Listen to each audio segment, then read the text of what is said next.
Well, his 2 decades in power have reshaped life for millions of Turks, and President Recep Tayyip Erdogan has secured his place as the country's leader for another 5 years. On Sunday, Erdogan overcame the biggest political challenge of his career in the country's first ever second round of voting in a presidential election. He won 52% of the vote over his challenger, Kemal Kilicdaroglu, who brought in 48%. I'm joined now by Oliver Ferry from our International Affairs desk. So, Oliver, what effect is this election likely to have on Turkey's standing in the world? Well, it's no secret that Washington wanted to see Recep Tayyip Erdogan's time in office come to an end, as it's had a fairly prickly relationship with him in recent times. In Europe, relations have not always been great either with the Turkish president, but his re-election does allow it to kick one does allow the EU rather to kick one thorny issue down the road.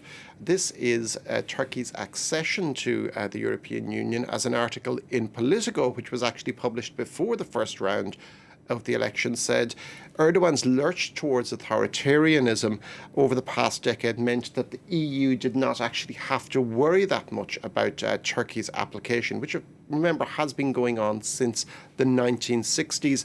A lot of countries in Europe are not so keen on it for various reasons. There are human rights concerns. Turkey has had quite a few military coups in that time. There's also thinly veiled Islamophobia in some cases, but also Turkey's continued occupation of northern Cyprus since 1974, Cyprus being, of course, an EU member. Kemal Kilicdaroglu was going to reignite the accession process. For now, it's not something Brussels is going to have to worry about.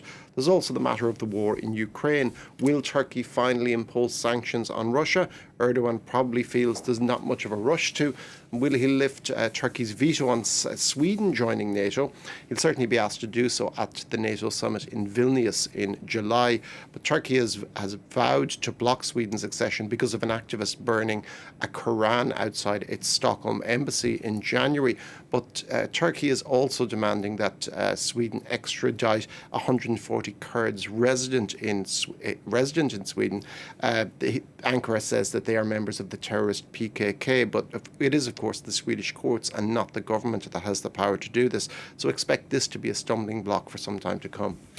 What about migration? This figured as a big issue during the campaign. What does Erdogan's re-election mean for refugees in the country? Well, a lot of refugees were pinning their hopes on Recep Tayyip Erdogan because his challenger Kemal Kilicdaroglu, probably in an attempt to try and claw some nationalist votes, he's vowed to send refugees back. He even exaggerated the number of refugees in the country, though Turkey does have one of the largest numbers within its borders. According to UNHCR, from Syria alone, there are 3.39 million Syrian refugees in Turkey. They have been welcomed largely because Erdogan supported the Syrian opposition during the civil war there. But now, as Turkey's economy stutters, polls show that 85% of the population want them to leave. Syrian refugees were banking on an Erdogan win, but Erdogan himself says he has a plan to return 1 million Syrian refugees across the border. Where exactly they will go is another thing.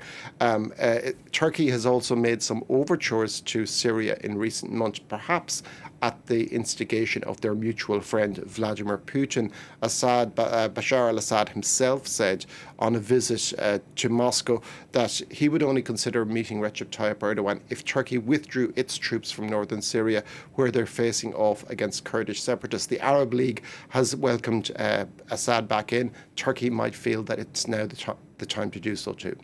Okay, Oliver Ferry from our International Affairs desk. Oliver, thanks as always.